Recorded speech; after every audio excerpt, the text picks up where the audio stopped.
Viti 1989, 3.000 kuaj fuqi, 600 km/h, 44.000 kubik, 6 rota, 2 krah, edhe jo, nuk është aeroplan. Zonja dhe zotri, ju prezantojmë Mercedes-Benz të 80. Stop! Nis qarim të vogël, që kë nuk ka të dhejt që se s'ka video pejtina se ja këshim pas haru kapakin vnut kamerës. Hajgara, se kuptuta? Anglia, Amerika dhe Gjermania u shtyshin kush për prodhon kerën ma të shpejtin.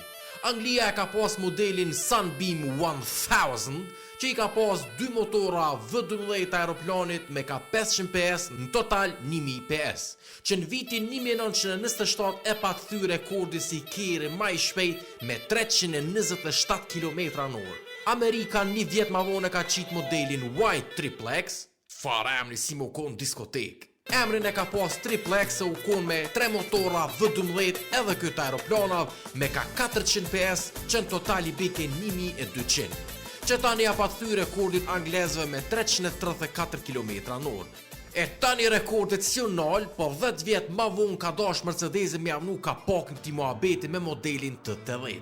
Motor V12 aeroplanit me 44.000 kubik edhe 3.000 kuaj fuqi. Gjithë shka u konë gati me thy rekordin 600 deri 700 km/h. Hajde rran, hajde!